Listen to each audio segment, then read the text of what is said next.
This is so beautiful. Thank you. Thank you. Thank you. Wow! Oh, boy, oh, boy, oh, boy. I wish those cameras would show the crowd. They don't do that. You know, we had people standing. It is seriously cold outside. Do we agree? Seriously. And they were standing outside for hours. You're tough up here. You're tough up here. Not a lot of people could do that. And we waited like a little while. We had to get everybody in. It's packed. This is a record crowd, and it's just packed. But we had to get them in. We had to get them in. Folks, we have a revolution going on. People are tired and they're sick of the stupidity that we're seeing coming out of Washington. They're sick and tired of it. Sick and disgusted. And I'm disgusted. I've never seen anything like it in my life. And by the way, be careful, because we made Iran a real power. We gave them $150 billion. Now think of it. Think of it. And now they want more. So we gave them, think of this, if you really look at it, what they've done. We gave them...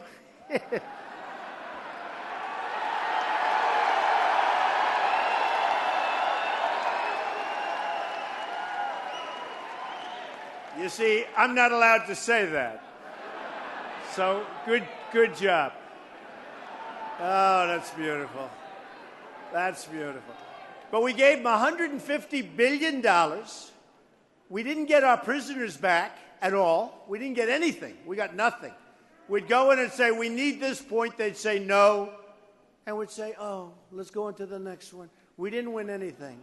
They self-inspect. How about that? And where they don't self-inspect, they have 24 days to give you the area. And that 24 days could start in a long time before the clock starts ticking. What's going on is crazy. And then I said to myself, what a deal. What a deal. How we give them $150 billion and everything else. Everything else. And we don't even get our 4 great people back that don't deserve to be there. One is there because he's a minister, he's a pastor. I mean, they don't deserve to be there, folks. And now they want to start a negotiation for the prisoners. Can you believe it? So now we're going to have to start, and they want a lot. They've informed us they want a lot. These are amateurs. This is rank amateur. It's something. I tell you what, actually, it's hard to believe. So I used to say it was incompetent. Then I said, you know, I went to an Ivy League school. And it's interesting because the press say, oh, I'm plain spoken. I'm not. My uncle, for many years, was a professor at MIT. You know, we're all smart people. We are really smart. Nobody plain. I believe I have the smartest audience of anybody. Nobody close. I really believe it. Nobody close. No, there's nobody close. And we understand what's going on. But think of it. So about 2 weeks ago, I started saying, well, wait a minute. This is the greatest deal I've ever seen, the Iran deal. One of the great deals I've ever seen. One of the dumbest deals I've ever seen negotiated. Kerry has no idea what the hell he's doing. He comes from your parts. I blame you. I blame you. He comes right from the area. I mean, I have to blame you. We'll blame, hey, New Hampshire, let's blame Massachusetts for Kerry.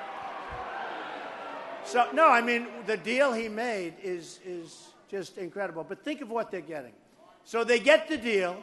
They get all of the things that they're getting. There'll be a nuclear power quickly. They're rich as hell. Now they're going to be fighting everybody. But what else do they get that we never talked about? They get Iraq with the second largest oil reserves in the world. And they've been after Iraq forever. Forever.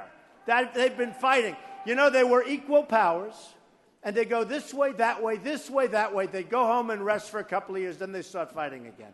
We decapitated Iraq, and I was always against. I'm the most militaristic person in this room, except for that guy. Except for that guy. Now, I see one guy, that guy might have it. I am the most militaristic person in this room. And we're going to make our military, just like they said. I never saw the piece that they just played. I want to see if it's any good. Is it any good? I don't know. We've never done it. First time. It's the first time we've ever played. I said, would it be, I'd like to see it before you put it on. But I heard backstage, and it talks about, the military. We're going to make our military so big, so strong, so powerful that nobody is going to mess with us. Nobody. Nobody.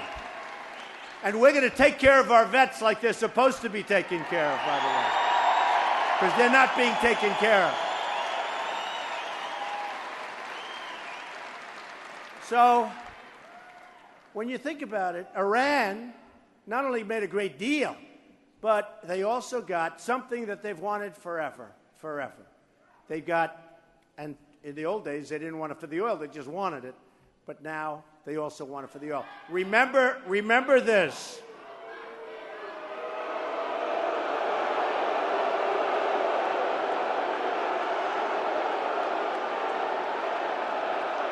Bye-bye. Bye-bye.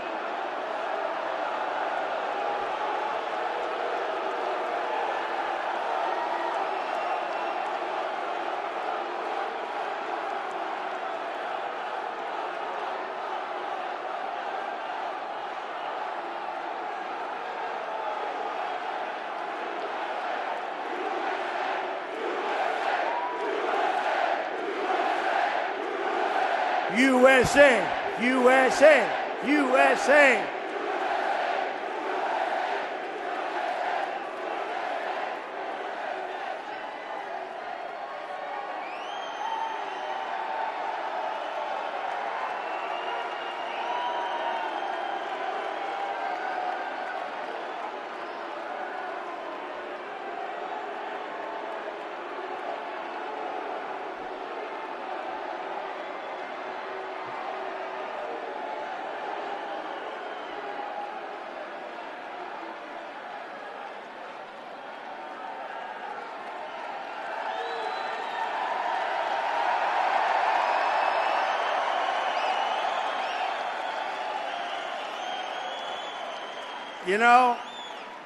It really is amazing.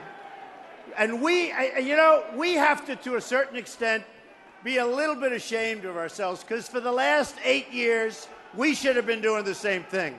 We should have been doing the exact same thing. Oh, there's a remnant. There's a remnant left over. Yeah, maybe get the remnant out.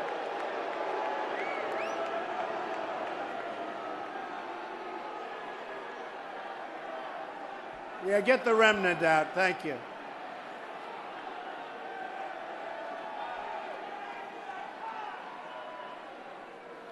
It is incredible, isn't it, though, folks? And, it's actually, if you think about it, it's very rude. It really is very rude.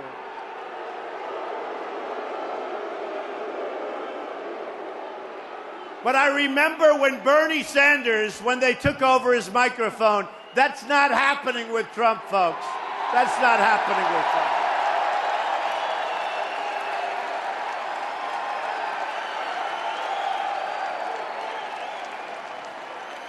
Remember that? Wasn't that a pathetic scene?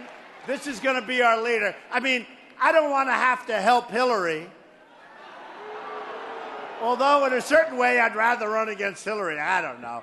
But I have to say, that scene when he lost control of his mic was pathetic. And this is what we have leading our country. No, not here. Not here. So remember this. What they did, we should have been doing for many years. We should have been doing it. Why didn't we do it? It's ridiculous. But here's the story. If I spoke to those young people, now they may have a problem. They may have that. They may have something else. Because why would they do it? What's going on there? They don't even know what they're asking for. But I guarantee if we sit down with some of them within a short period of time, what are we asking? We want our country to be great again. We want jobs to be brought back. I mean,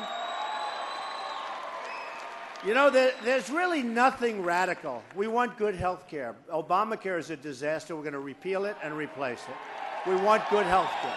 Think of it.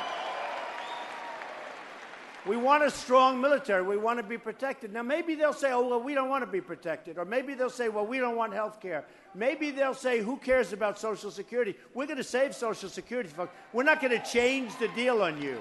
We're not going to change the deal. We're going to save it. And, you know, when you think of it, all of the different things that we all want, you would think they'd want, and it's very simple. So,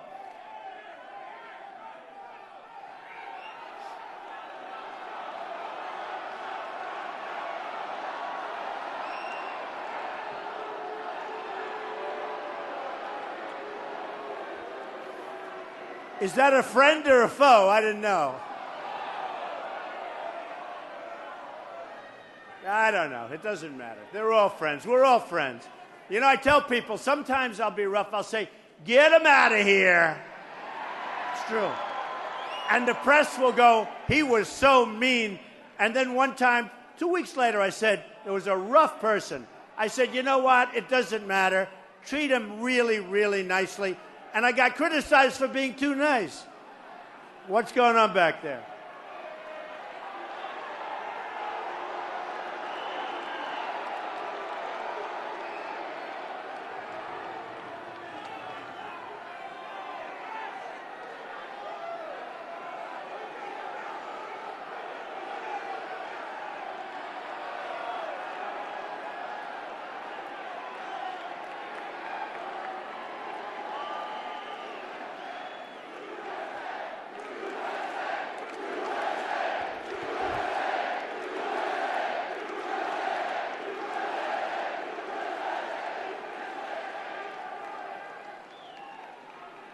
Isn't this more fun than a regular boring rally?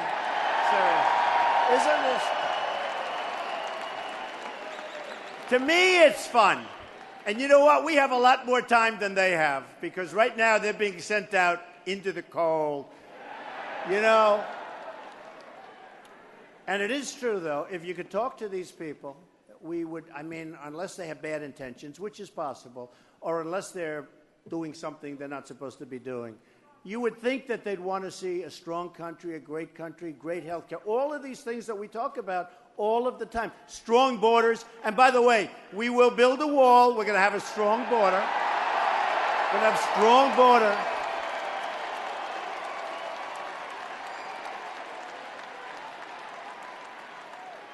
And up in New Hampshire and Massachusetts, you have a tremendous problem with drugs. You know where much of that's coming from.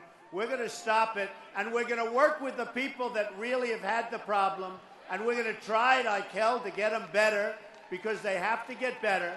But you know where that stuff is coming from? They're not going to be sending it over so easy anymore, folks. They're not going to be sending it, because you have a tremendous problem up here. Tremendous. You have the heroin problem up here. It's incredible. And it's funny, when I come to different locations, I go to different locations, they don't talk about it so much. I come up to New Hampshire, I come up to Mass, no matter what, the first question, the second question is heroin and what's going on. People don't even get it. I mean, they look at it, they don't get it. We're going to put an end to it to a large extent. To a large extent, we're going to put an end to it. We're going to work on it. It's a serious problem up here. So we get these big crowds. We have the tremendous support. We have the polls that are going through the roof. I'll read them in a little while. Boy, I love to read them. You know, you'll know I'm number 2 if I ever stop reading polls, right? But look at what happened. People wonder why. And look at last week. You saw what they passed, right? The budget. I didn't even know it went so fast. It went so quickly. And you look at it. They want to fund Obamacare, fund Planned Parenthood, fund global warming, fund the Syrian refugee program where they're going to pour into the country. They got everything.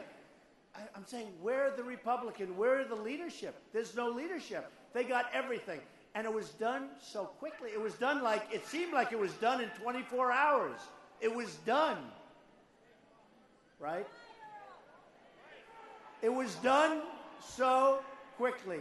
Those days are over. We're going to do something in Washington that maybe has never been done before. You know, they're saying what's happened with us, and it's not me. I'm a messenger in a sense. It's all of us. It's a movement. I'm telling you, it's a movement. It's a movement. People used to call it the silent majority. We're not silent anymore, folks. We can't be silent anymore. We're the noisy majority We're not silent anymore. We're not going to take it anymore. We're not taking it.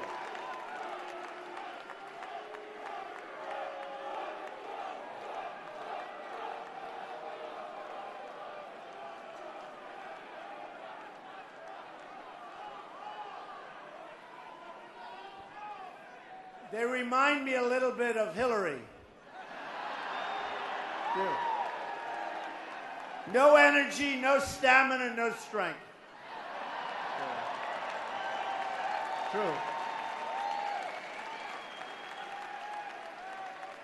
So we have a ways to go. We'll get to Hillary. You know, a poll came out today where I beat Hillary and I'll beat Hillary. Look, we haven't even focused on her yet. We haven't even talked about her much. I've been too busy focusing on these. We had 17. Now we're down to 14. A lot of people dropping out. This guy, Jeb Bush, he does commercials. He's in favor of Common Core. Think of it. He's in favor of Common Core.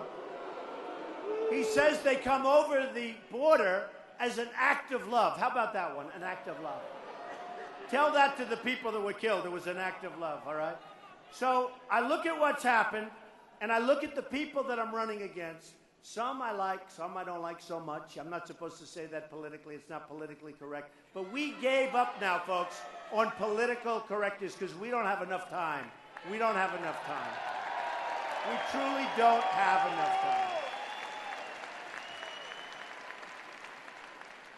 So just to conclude, because we were very rudely interrupted with Iran. Horrible deal. But what did they get? What did they get? They got Iraq. And now what are they looking for? They're looking for Saudi Arabia, folks. You know, I've been very, very good at predicting things. I said take the oil. For 3 years I've been saying, 4 years, take the oil, take the oil. They never took the oil. Now they want to take the oil. But I said take it and keep it and give some of it in terms of the form of money and profit to the veterans and the families that have lost people, which is peanuts compared to what we're talking about. I said take the oil and keep it, not just blow it up. And honestly, these people don't understand. For instance, when I said, build a wall. And then I always say, and who's going to pay for the wall? Mexico. No, Mexico's going to pay for the wall. And the people that are up on the stage will say, they won't pay. Why would they pay for the wall? You know why? Because they make a fortune with us every year. We give them a lot of money. Our trade imbalance, our trade deficit with Mexico is enormous. By comparison, the wall is peanuts. We're going to build. Now, then they say you can't build a wall. I'm really good at building things. I'm the best at that. I'm the best. What I do is build. And I build under budget, and I build ahead of schedule, under schedule. I build good. And I'll tell you, we're going to have a beautiful wall. It's going to be a real wall. It's going to go nice and high. And it's going to look good because someday they'll name it the Trump wall probably, you know.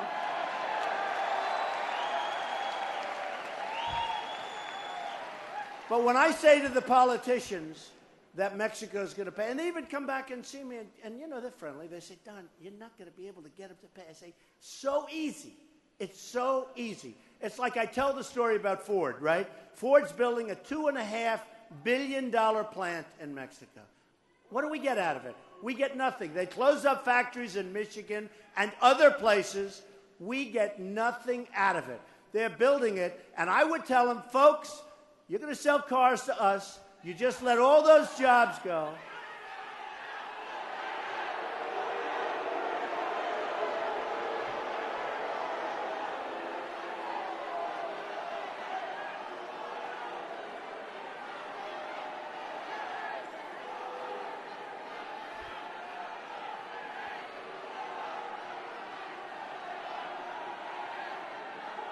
Yeah, get them out, please.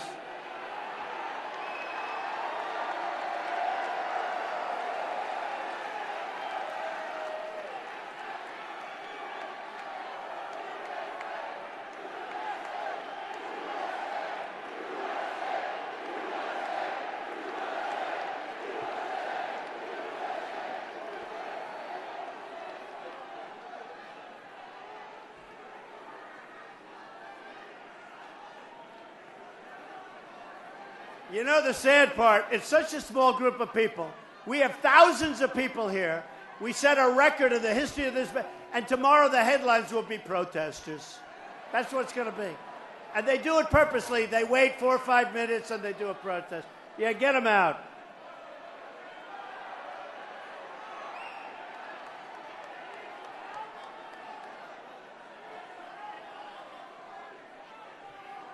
See, in the old days, you wouldn't have that because it would be pretty rough when they take them out. Nowadays, we have to be politically correct and take them nice and easy. Sir, would you please come with us?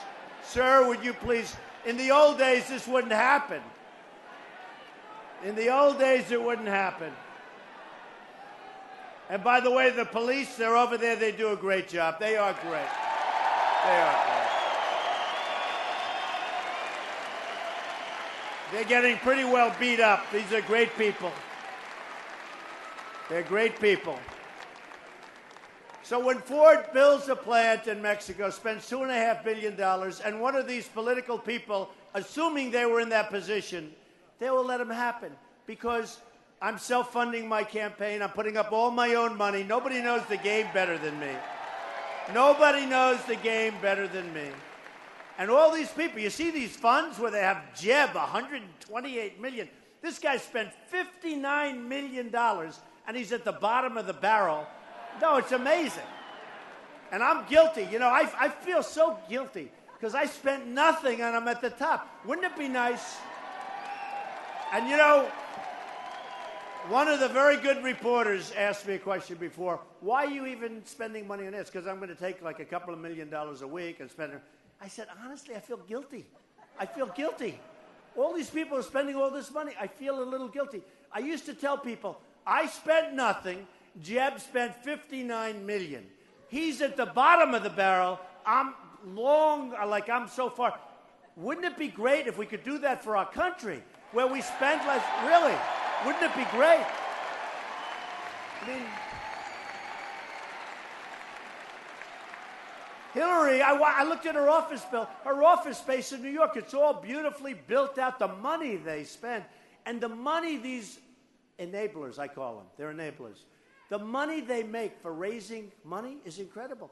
One of the campaigns, according to the Los Angeles Times, had $6 million raised. And out of the $6 million, you know how much was left for the campaign? $140,000. I want to go into that business. I think I'm not going to run. I'm going to go into that business. Bye. I would have, if I wanted to take money, the money that, you know, when you hit number one, the money that's being offered, people, they call me, Don, I'd love to give you money, whatever the hell, whatever I wanted. I would have the greatest fund ever put together. I'm saying no. I feel guilty. You know, my whole life it's been about taking money, making money. Let's make more money, more. It's been my life. And now I'm going into culture shock. I don't want money. I don't want it. I'm turning down all this money. And when I was in Iowa, I said to a group, look, I'm being offered a lot of money. Can I please let it come in? And I promise it won't influence me. And they all stood up and they said, no, no. They were screaming no. And I understand what they mean because you're going to be influenced. So with Ford, if, let's say, Hillary is president. 4 more years of Obama, that's what you call it. So let's say Hillary. So they'll say, you know, it's really one of those things, but it's a very bad thing for the country. And she'll say, yes, you're right, we're going to not let it happen. So what happens is the lobbyists and the special interests will see the president and say, they contributed $5 million to you. You can't do this. Somebody. And they'll hire the different groups. I do that. I mean, I have so many people. These lobbyists, I know them. They're coming out of my ears, okay? I know the lobbyists. I know the special interests. Believe me, they're very smart. They're very strong. So they'll say, we can't let this happen. And she'll say, you're right. When the lobbyists talk to him, when the special interests and the donors speak to him, they're going to let it happen, and that's the end of it. With me, here's the story. President Trump, okay? Let's hope. Let's hope. President Trump. So, President Trump is there, and Ford has moved this big plant, and they want to build in Mexico. And I'm going to say, fellas, not going to happen. You're losing jobs. We're not going to do it. And here's the story. What you do is immediately change. I will be hit by more people I know, but nobody gave me anything because I'm not taking their money. And I'll say, no, no, no. And then finally I'll say, here's the story. And I'll tell the top people, you are going to do the following. You're going to build a plant in Mexico, and every car and truck and part that you sell, It comes right through the border, and you know what? You're going to pay 35% tax on those cars and those parts and those trucks. Because it doesn't help us. It doesn't help us. And I'll tell you what's going to happen. I guarantee this. This is too easy. I have the greatest businessmen in the world. Carl Icahn just endorsed me. All of the businessmen. They all love Trump. I'm going to use these brilliant guys. I don't want to pay them anything. I'm going to say I'm not going to pay. They'll do it. But here's what's going to happen. Within 24 hours to maybe, if they want to play hardball, 48 hours, okay? They're going to say, no, we're not going to do it. That's all right. Don't worry about it. Just, enjoy your plant in Mexico. Have a good time. They will call up and say, Mr. President, please, it's not right. I say, no, we want you to build in the United States. They will call back and they will say, Mr. President, we've decided to build in the United States. That's what's going to happen. That's what's going to happen. That is what is going to happen. And they'll build in the United States. Nabisco is moving one of their big plants from Chicago into Mexico. We're losing our jobs to China, to Vietnam. You look at what's going on with Japan. Japan is killing us. They're selling millions of cars to us. We sell them like practically nothing by comparison. We need our best. We have the greatest businessmen and women in the world. We don't use them. We use political hacks to negotiate deals. We have a trade deficit with China, $505 billion, not million, billion dollars a year. What kind of a partner is that? And then I see Obama giving in his tent. I offered to build a ballroom. Remember, I said I'll build a ballroom at the White House. We'll get 5 great architects. You'll pick the one you want, $100 million at least. I offered to do it. They didn't even return my phone call. They use a tent. Okay. So they have a tent, big tent on the White House on the lawn. And the president of China is coming in, and they wine him and dine him. I said, he's taking advantage of us. He really is taking advantage. You don't do that when people take advantage. So here's what happened. I would talk about June 16th, I announced. Everybody said, forget it. Polls came out. Nobody believed I was going to run.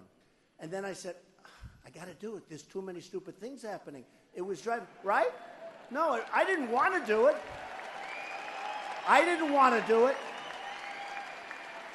Honestly, I have this great company. I have a great family. I didn't want to do it. I just couldn't take it anymore. I'm looking at these things that are happening. I look at the Iran deal. I look at all of these things that are happening. And I say, how can we continue to go on? We owe $19 trillion. They just made this stupid budget deal that's going to increase it by trillions. And it went so fast. And everything that you don't want is in that budget. And I say, where was Paul Ryan? Where are all these people that are supposed to be representing our interests? Where were they? Where are they? Where are they? Nobody's representing our interests. So here's what happens. So I announced, and everyone said, all the pundits, most of them are morons, but all of these pundits, this George Will, you take away the glasses or the little spectacles, you will say he's a dumb person, okay? I'm telling you. He's a dumb guy. Big, strong, he wants to go with Iraq, and he wants to fight, and all. Great job, George. You really great job. But all these guys, Karl Rove, he spends hundreds of millions of dollars on campaigns. He doesn't win anything. In fact, the commercials that were done for the Republicans were so bad, I thought they were done for the Democrats. I wanted to hire the guy that did them. Then I found out it was reversed. We have people that aren't good. We have people representing us that are not good. They're not doing us any service. So I said, I'm going to run. And it takes guts, believe me. I really thank you, man. Thank you. No, it takes guts. And I tell the story, the famous escalator in Trump Tower. I said to my wife, I never saw that many cameras. See all those cameras back there now? All live. Every speech I make has to be live. I mean, nobody else.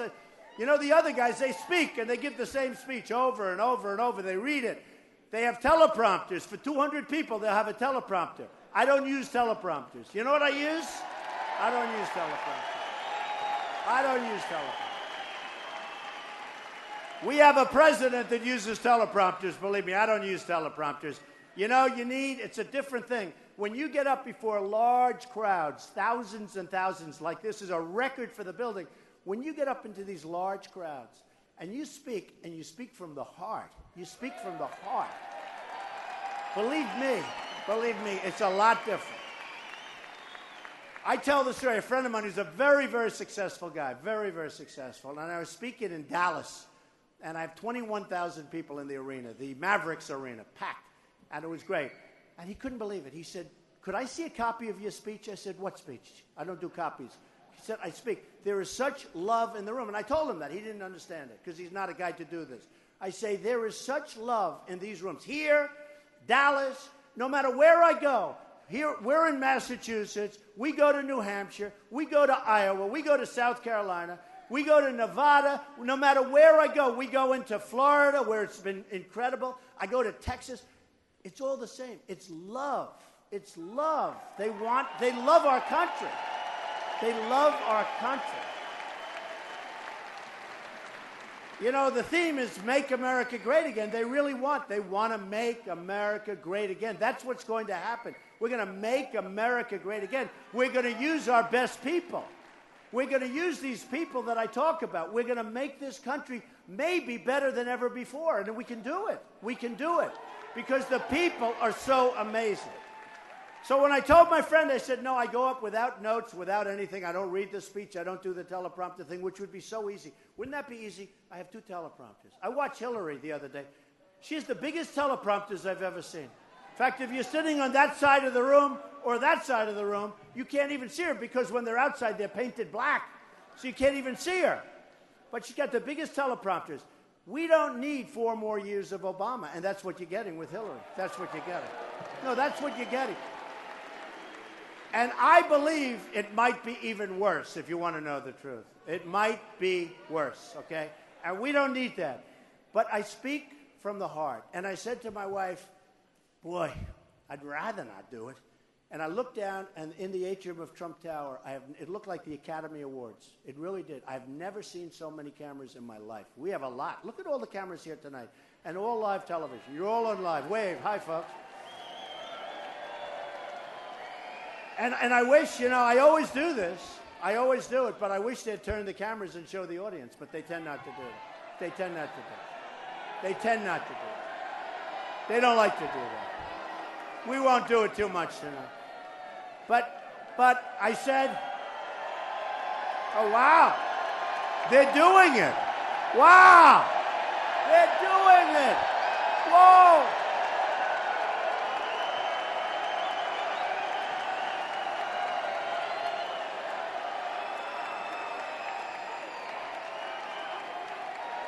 That is so amazing. They did it. They turned the cameras. Whoa. That is so amazing. So I said to my wife, we really have to. And I'm at the top of the escalator. And believe me, it takes guts. Oh, I love that man. Look, stand up. It says Trump and Tom Brady. Look, together. I love Tom Brady. I love him. Tom, we got to get Tom better. We got to get Tom better. Remember this, Tom Brady injured is still better than anybody else, okay? So remember. That is the coolest shirt. I got to get one of those shirts. Look at that guy. Turn around, show that to those cameras. They won't put it on, but show. That is beautiful. I love that. That is beautiful. Well, Tom has been very nice to me, and Tom's my friend, and he's been saying great things about me. You know that. And I'll tell you what, he's a champ and he's a winner, and that's what we need in this country. We need people like that. We need.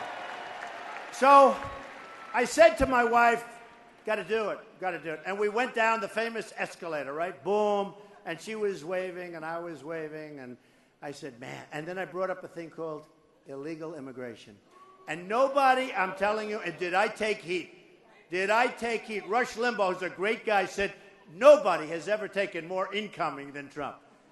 And I stuck with it. And I believe, and then you had the problem, I mean, so many problems. But you had Kate, beautiful Kate in San Francisco, killed by an illegal immigrant. And you had so many others. You had so many others. And then they started seeing the crimes. Jamil in Los Angeles, young guy, shot in the face for no reason whatsoever, was going to go to one of the great colleges, on a scholarship, and horrible. you had the woman, veteran, wonderful woman, 66-year-old veteran, and retired, proud, raped, sodomized, and killed in Los Angeles, in California, and so many others. And people start saying, well, Trump is right. And I'm not even talking about the economic impact and the other impact. And I want people coming into our country, but they have to come in legally. They have to come in legally. We can't have this.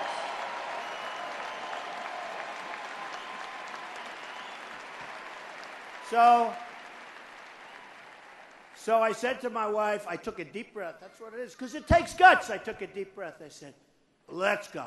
Come on.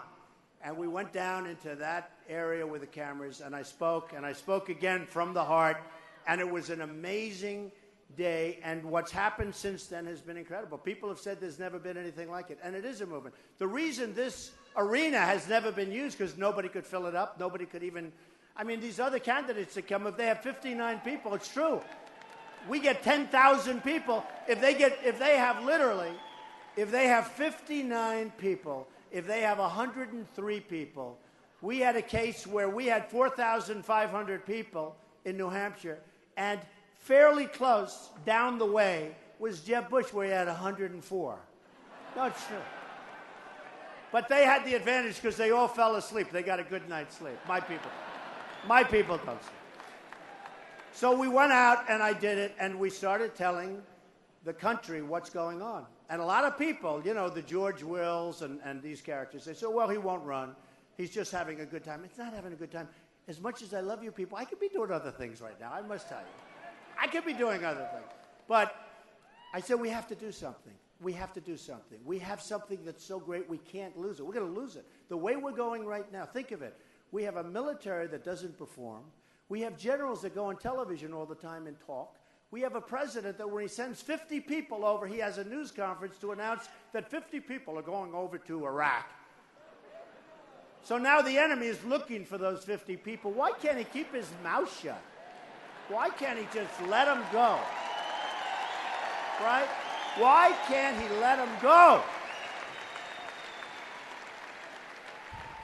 You know, you get these generals. Do you see them? They're always on television. They're talking. Whoever, you know, do you think the great General George Patton would have been talking on television? He does. He shoots. He does. General Douglas MacArthur, they don't talk. These were generals. And we have talent. We have real talent in our military. I know the West Point guys. I know the Air Force guys. I know the naval guys, the Annapolis guys. These are tremendous guys. We have that in those ranks. But, you know, today we let one of our best generals go, tough and rough, and his people loved him. But he used foul language, okay? You think General Patton might have used a little foul language as he was destroying the enemy? And I see one of these generals, I won't mention names because he looks like he's a nice guy. Who cares, right? But they're asking about ISIS, and he said, oh, it's very tough. It's very tough. It's probably 30,000, maybe 60,000 max, but probably 30, 40,000 people. And they're really, I mean, they're bad. They're bad. They chop off heads.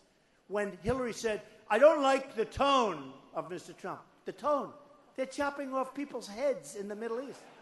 The tone, she's worried about tone. I'm a much nicer person than she is, but we have to be tough, and we have to be vigilant.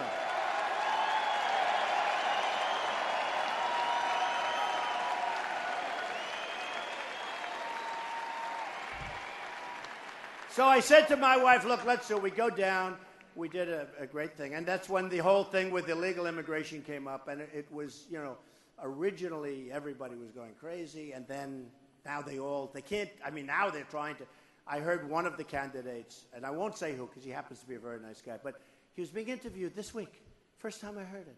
And he was talking, and they're talking about, and those people over there are nodding. They know exactly what I'm going to say. He was talking about what we're going to do. We're going to build a wall. He says, we're going to build a wall. Now, here's the good thing. He's a politician, so he wouldn't know where to start. You know, I know how to build a wall. Okay? I know exactly how to build a wall. I know the footings. I know how deep they have to go. I know how high we can go with the precast. I know everything. They don't know that. They don't know that. And they won't know how to ask for the money back either. They won't know about that. But my wife's sitting there. She said, darling, that's the first time I've heard it. He just said, we're going to build a wall. It's the first time. Nobody's going to beat us on this issue. And it's not a question of being beat. It's got to be done right. It's got to be done right. We either have a country or we don't. We either have a border or we don't. It's got to be done right, folks. It's got to be done right. So I made the announcement, and a few people, including my wife, she said, you know if you run, you're going to win. I said, I don't know. I don't want to be embarrassed. She said, but if you don't run, if you just say you're going to run, you're never going to see anything in the polls, and you're going to be... I said, well, I don't know, because before I announced, nobody thought they were going, if Trump runs, we promise Trump is going to run. I was getting these lousy because nobody believed it. She said, you're going to actually have to go out, and actually you're going to have to announce, and you're going to have to run.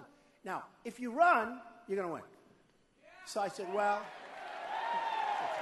I just want to make it special again. And I said, all right, look. So we did it, and I announced. And, you know, bing, bing, bing, all of a sudden. And then they said, well, he won't far, Form A, which is basically you have to then. So I announced, and the pundit said, oh, he announced. Wow, that's surprising. Then they said, well, he'll never file Form A. Form A basically is a one-page, you sign your life away, right? I signed that. They said, whoa, he signed it.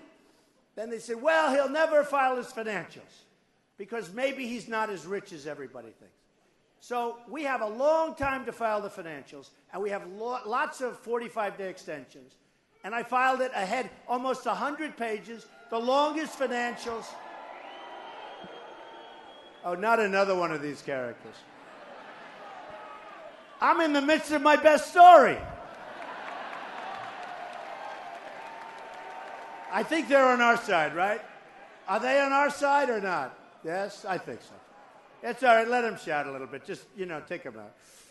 So I file the financials. The press goes down. They're dying to see what is it, because, I'm a private company. So it turns out much bigger, much stronger, very little debt, tremendous income, the whole thing. And some of the great assets of the world. You look at 40 Wall Street. You look at Trump Tower. You look at all of these buildings. You look in San Francisco, a big chunk of the Bank of America building, 1290 Avenue of the Americas, all this stuff, the great land. And they're saying, wow, unbelievable. You haven't heard too much about it, right? They were going to go after me. You wouldn't believe it. In fact, the people said they've never seen a crowd of reporters down there wanting to look at a form. So they looked, and they saw, and it was great. The reason I mention that is not braggadocious. It's the kind of thinking mentally that we need running the country. That's the kind of thinking we need. It's what we need. We need it. I don't want to give a Sergeant Bergdahl where we get Bergdahl, a dirty, rotten traitor. No, think of it. And they get 5 killers that are right now back on the battlefield wanting to kill everybody in front of them, including us, okay? That's the kind of deal. And we knew that Bergdahl was a traitor when we made the deal because a general and a colonel were there. And we knew it, and we still made the deal. We gave them 5 people. 5 people for one dirty, rotten traitor. No good. We're not making deals like that anymore. We're not making deals like that anymore. So the polls just kept going up and going up. And then last week, a couple of weeks ago, we had a debate. And every online poll, look at this, every online poll said I won the debates, okay? You have Drudge, who's a great guy, 46% Trump. Don't forget, that's with like 15 people. 46% of the vote I get. Time Magazine, 49%. What do I have? They didn't even pick me the person of the year they were supposed to. They picked a woman who's allowed millions of people to come into Germany. And now, by the way, did you see they had to cancel their New Year's Eve? They got problems, folks. I could have told you that, folks. Here's one, Slate, 51%. U.S. News and World Report, 69%. PBS, on the liberal side, 69% Trump. So anyway, all these things, Fox, 62%. All of them. CBS, 59%. So I get all these great things. Then I go back, I turn on the television. Because, these people are the most dishonest people. I'm telling you. No, they are the most disgusting and dishonest people. And, Putin called me brilliant. He said, Donald Trump is brilliant, and Donald Trump is the leader, and he said nice things about me. My people that are running it said, oh, you should maybe give him those statements back. That's not it's not good. Anybody calls me brilliant, they can call me brilliant, okay? Right? Why would I tell them that? They would love to have that. But wouldn't it be nice if we actually could get along with other countries? Wouldn't that be a positive thing? Russia, in all fairness, we spend so much money. We're fighting everybody. We get nothing. We never win the fights. We don't win economically. We don't win in trade. We don't win anything. If we could get along with people, but get along smart, it would be so good. There'd be peace. And we can use them to knock out ISIS because we're going to knock the hell out of ISIS, I can tell you. We're going to have to do it. We have no choice. We're going to do it. And they want to do it too. So the polls come out, and I have the debate. And then right after the debate, I went up 11 points. But I also did something else that became controversial. I said, we got to find out who's coming into our country. We don't know who's coming into our country. And we've got to find out, we've got to figure out, because something's going wrong. When you have what happened in Paris, when you have what happened in Los Angeles, when you have what happened in California, when you have all of these incidents, when you have people flying airplanes into the World Trade Center, flying airplanes, that's right, flying airplanes, think of it, into the Pentagon. When you have the Boston Marathon, where it was so seriously, I mean, when I watched that, that was one of the saddest things I've ever seen. These incredible people with joy, and they're running, and their families are cheering them on. And I've gotten to meet so many of the people that were so severely hurt. And it's amazing. Their attitude is amazing. These are amazing people. But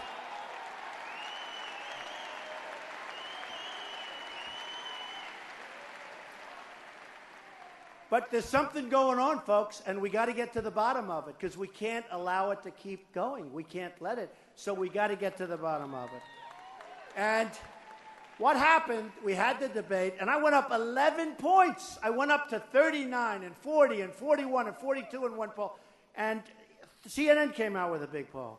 36 for Trump. Second was 16, 14. 4, Bush was 3. Bush? That's not good. How would you like to spend $59 million in your 3? See this young guy over here? Stand up. Stand up. If I spent $59 million on him, he'd be at least 5, okay? Really.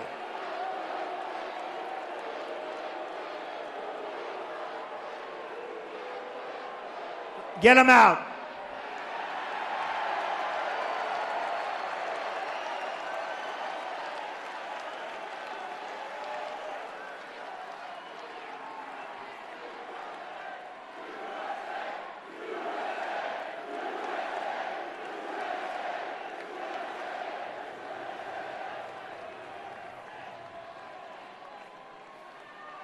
What's the purpose? What are they doing? I feel bad. I feel sorry for them, actually. What do they get out of it? Who's getting them to do that? Bye, sweetheart. Thank you, darling. So one of the things that came out in the CNN poll, on the economy, 55%. On the budget, 51%. But what happened is after really France, after Paris, it took a big turn.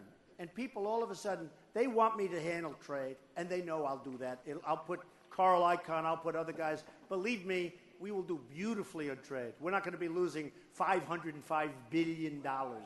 Believe me. We'll take it back. And we'll take back our jobs. We're going to take back our base. We're going to take back that manufacturing. All right. But it changed. And all of a sudden, people wanted safety and security.